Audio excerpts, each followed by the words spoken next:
অবশেষে ঈদ উল ফিতরে মুক্তির অপেক্ষায় মুখিয়ে থাকা অন্যতম দুটি সিনেমা বরবাদ এবং দাগি উভয়েরই টিজার চলে এসেছে। বরবাদের টিজার এসেছিল 27শে ফেব্রুয়ারি এবং প্রায় 2 সপ্তাহ পর 11ই মার্চ রিলিজ হলো দাগির টিজার। শুরু হয়েছে দুই পক্ষের ভক্তদের মাঝে তুমুল তুলনার ঝড়।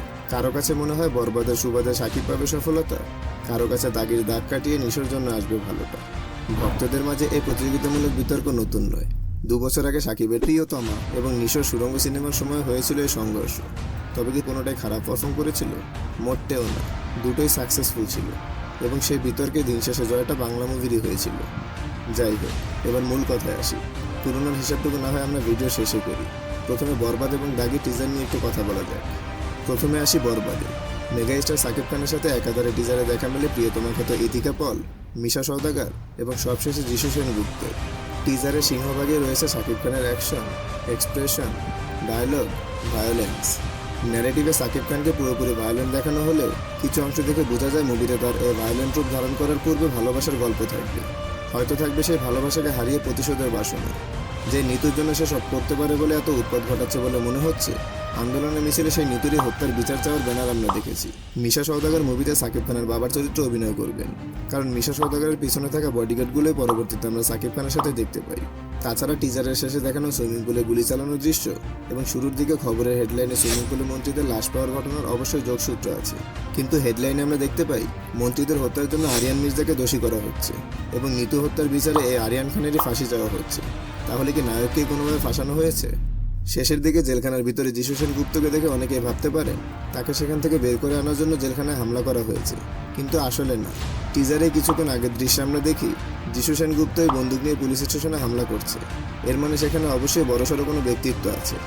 যাই হোক, ট্রেলার আসলে এরকম ব্রেকডাউন আরও ডিটেলসে করব। আপাতত সাকিব তার ভায়োলেন্সে সব বরবাদ করুক, আমরা একটু রাগী নিশোর দাগির ভাগী হই। টিজারে শুরু হয় নিশোর ভয়েস ওভার দিয়ে। বাবার কাছে শোনা জীবনের লক্ষ্য নিয়ে উপদেশটা আমাদের শোনাচ্ছেন। এরপর শোনান দাগির ডায়লগ, জেলের দাগ একবার যার লাগছে সেই দাগি সারাটা জীবন। টিজারের অন্যান্য অংশ থেকে কিছুটা আঁচ করা যাচ্ছে যে কোনো এক অপরাধে জেল খাটতে হবে নিশোর। মনে হচ্ছে অপরাধটা সে করেনি। আসামি নাম্বার 786 পোশাক পরানো হয় তাকে। 8-10টি জেলখানার সিনেমার মতোই এখানে তার সাথে কোনো কারণবশত শত্রুতা হয় অন্য আসামিদের সাথে। বেশ কিছু ফাইটিং সিন রয়েছে জেলখানার ভিতরে। কিছু দৃশ্য দেখে মনে হচ্ছে জেলখানা থেকে বেরিয়ে হয়তো কোনো প্রতিশোধমূলক কাজ করবেন তিনি। থাকবে কিছু ব্যাকস্টোরির ভালোবাসার গল্প। আফরান নিশো ব্যতীত মুভিতে সুরঙ্গের সাথে তমা মির্জা, সুনেরা বিনতে কামাল, শহীদুজ্জামান সেলিমও রয়েছে। টিজার দেখে গল্পের তেমন বেশি কিছু আঁচ করা যাচ্ছে না। আফরান নিশোর বেশ কিছু দৃশ্য এবং বাকিদের 2-1টি দৃশ্যের গ্লিমস দেখিয়ে ঘোষণা দেওয়া হয়েছে মুভিটির। অবশ্যই একটা টিজার থেকে এরকমটাই আশা করা যায়, কারণ এরপর ট্রেলারও আসা বাকি আছে। খুব বেশি কিছু তো টিজারে দেখিয়ে দেওয়া যায় না। এক্ষেত্রে কিছুটা এগিয়ে থাকলো দাগি, কিন্তু এর মানে এই নয় বরবাদ বেশি কিছু দেখিয়েছে। বলা যায় বরবাদের টিজার বেশি ভাবিয়েছে। আচ্ছা, এবার একটু তুলনার বিষয়টায় আসা যাক। সবার আগে ভাবুন তো আসলে তুলনাটা করতেছি কেন? দুটো মুভিরই প্লট ভিন্ন, বাজেট ভিন্ন, গল্পটাও আশা করি ভিন্নই হবে, তাই না? যেখানে সাকিব খানের মুভিতে আমরা মিশা সওদাগর এবং ওপারের নায়িকা সহ যিশু সেনগুপ্তের মতো অভিনেতা দেখতে পাচ্ছি এবং প্রোডাকশনের কাজ দেখেও বিশাল বাজেটটা আন্দাজ করতে পারছি, সেখানে কিছুটা সাদামাটা মনে হওয়া দাগি মুভির সাথে এখনই এত তুলনা কেন করছি? হ্যাঁ, সমালোচনা অবশ্যই করা যায়, তবে বেশ কিছু মানুষ দেখলাম দাগির টিজারটাকে ওয়েব সিরিজ, নাটক এসব বলে ঠাট্টা করছে। আপনারা হয়তো রোডম্যাক্স ফিউরির অ্যাকশনের ভক্ত কিংবা মার্কো মুভির ভায়োলেন্সের, তাই বলে কি তার শশাঙ্ক রিডেম্পশনের মতো মুভি কিংবা দৃশ্যমের মতো মুভি ফালতু হবে?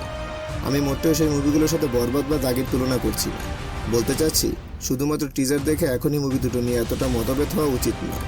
হ্যাঁ, অবশ্যই কমতি থাকবে, তবে আমাদের উচিত হবে অপেক্ষা করার, দেখে তারপর বিচার করার। আর যদি সমালোচনা করতে হয় তাহলে তা যেন যৌক্তিক হয়। হতেই পারে দুটো ভিন্ন জনরার মুভি দুটি ভিন্ন গল্প দিয়ে একই সাথে আমাদের মনে জায়গা করে নিতে পারে।